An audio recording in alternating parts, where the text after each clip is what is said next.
بسم الله الرحمن الرحيم. الصلاة خير من النوم.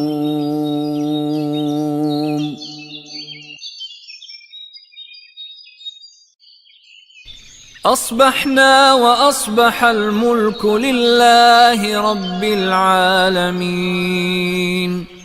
اللهم إني أسألك خير هذا اليوم، فتحه ونصره ونوره وبركته وهداه، وأعوذ بك من شر ما فيه وشر ما بعده. Reminder for myself and for everyone that when Allah subhanahu wa ta'ala created us, He created us for this great purpose, and that is to worship Him alone. وَمَا خَلَقْتُ الْجِنَّ وَالْإِنسَ إِلَّا لِيَعْبُدُونَ. And once this meaning of the comprehensive meaning of Al-Ubudiyyah, once it's present in the heart and the speech and the action of the believer, his heart is attached to the hereafter. His goal in life is to seek the pleasure of Allah subhanahu wa ta'ala alone, is to enter the Jannah of Allah subhanahu wa ta'ala, is to shield himself and protect himself from the hellfire.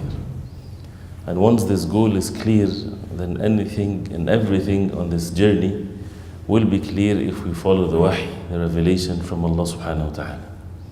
And for a person to enter Jannah and to protect himself from the hellfire, he has to purify his heart and his actions from all that is filth and impure and is displeasing to Allah subhanahu wa ta'ala.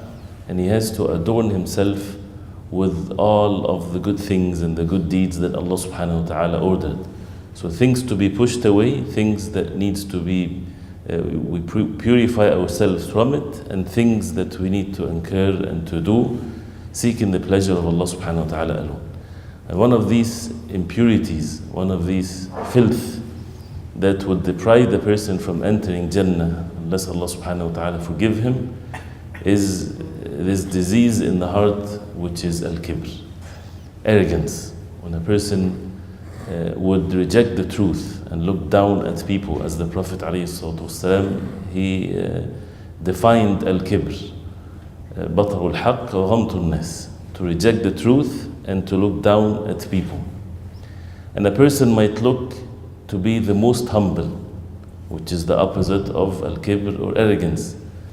But it's a matter that is in the heart. He might look the most humble, but his heart is full of kibr. If he does not submit himself and humble himself to the wahy, to the revelation from Allah subhanahu wa ta'ala, the Quran and the Sunnah of the Prophet alayhi salatu wasalam. Kibr in Islam is never tolerated. You cannot just have some kibr, that it's okay to live our life and to return to Allah subhanahu wa ta'ala with some kibr.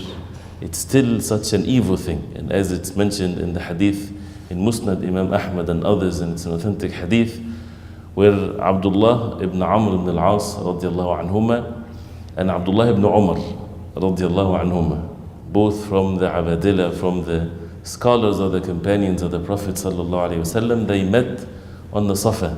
They met on the Mount of Safa in Mecca. So the narrator of the hadith, he says, Abdullah ibn Amr ibn al-As, they talked, and then Abdullah ibn Amr ibn al-As, he left. And Abdullah ibn Umar, he stayed and he started weeping. He started crying. So the man went to him and he asked him, why are you crying after Abdullah ibn Amr ibn al-As had talked to you? He said, زعم هذا. He said, meaning Abdullah ibn Amr ibn al-As, that the Prophet sallallahu alayhi wasallam said, من كان في قلبه مثقال حبة من خردل من كبر كبه الله على وجهه في نار جهنم. Whoever has in his heart the weight of a mustard seed of kibr, Allah subhanahu wa ta'ala will throw him on his face in the hellfire in the day of judgment. That much of kibr, something that nobody can really check, the weight of a mustard seed of kibr. That's why he was weeping. Something that a person might not even feel that he has kibr, but he has it. And with that small magnitude of kibr would be the reason for the person to be thrown into the hellfire, a severe punishment, major crime, major sin. So how can we purify ourselves? First, we need to be concerned about it. And again, this is just a short reminder, but the whole deen of Islam is basically to take these filth out of our hearts with the shirk and associating partners with Allah and disobedience to Allah subhanahu wa ta'ala. So being obedient to Allah subhanahu wa ta'ala, being concerned about this, once a person claims that he is free from kibr, this is a bad sign. It's a healthy thing for the person to accuse himself in a healthy way, not for him to be helpless, but instead to be in a healthy way to push away the evil from himself. That he would say that, yes, he probably has something. So he would take the means to clean himself from it by humbling himself to the wahy from Allah subhanahu wa ta'ala, to others and so on. And one of which is the dhikr, the remembrance of Allah subhanahu wa ta'ala sincerely according to the way of the Prophet alayhi salatu wasalam. Really, human beings and ourselves, we are in state of ignorance. We are actually fooled if we do not humble ourselves to Allah subhanahu wa ta'ala. There's also a sound hadith, although some had mentioned some illah to the hadith, but Shaykh Al-Albani rahimahullah authenticated it, reported by Imam Al-Tabarani and others, with the Prophet alayhi salatu wasalam, he said, ما تستقل الشمس فيبقى شيء من خلق الله إلا يسبح الله بحمده إلا الشياطين أو إلا ما كان من الشياطين وأغبياء بني آدم. That there is no day where the sun تستقل means ترتفع, where the sun is risen high, unless every day anything of the creation of Allah subhanahu wa ta'ala praises or glorify the praise of Allah subhanahu wa ta'ala. Like saying subhanallah wa bihamdih, which is one of the things to be said in the morning and the evening. And this is the perfect praise to Allah subhanahu wa ta'ala when a person is saying and believing that Allah subhanahu wa ta'ala is free from all deficiencies by saying subhanallah wa bihamdih, by stating the fact that Allah subhanahu wa ta'ala is the one to be praised with the perfect praise, with His perfect names and attributes. And that's the way also to remove this kibr from the heart, because when you remember Allah subhanahu wa ta'ala and then you see yourself with full of deficiencies and we are in need of Allah subhanahu wa ta'ala with every breath we take, then why would a person then be arrogant when he was created from nothing? That Allah subhanahu wa ta'ala is Al-Wahhab, initiated his life from nothing, and then he will die, return to Allah subhanahu wa ta'ala in state of submission. He think many times of his life and so on. So the point here, they would, anything of the creation of Allah, make remembrance of Allah. Illa, except. مَا كَانَ مِنَ الشَّيَاطِينَ, what the devils, they do. And وَأَغْبِيَاء بَنِي آدَمَ.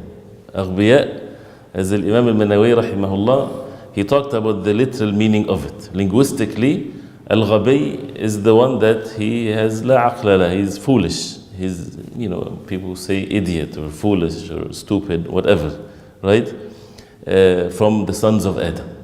And there's a narration where the Prophet ﷺ himself, when he was asked, who are these aghbiya? He says, shirarul khalq. They are the most evil people. So they are not foolish by creation or by default because they have a physical deficiency. No, they choose to be fooled. They choose to be foolish when they turn away from the remembrance of Allah subhanahu wa ta'ala, from the worship of Allah subhanahu wa ta'ala. So this life is easy for a person to be deceived in, but the real successful one is the one that humble himself to the orders of Allah subhanahu wa ta'ala, and to be obedient to Allah subhanahu wa ta'ala, and to be patient when this life is too short, very short. Before we know it, everybody shall return to Allah subhanahu wa ta'ala. And as the Prophet sallallahu alayhi wa sallam said in the authentic hadith, that النار أقرب إلى أحدكم من شراك نعله, أو الجنة أقرب إلى أحدكم من شراك النعل والنار مثل ذلك. The Jannah is closer to you than your shoes, or your shoelace, which is touching your skin, and the same thing for the hellfire.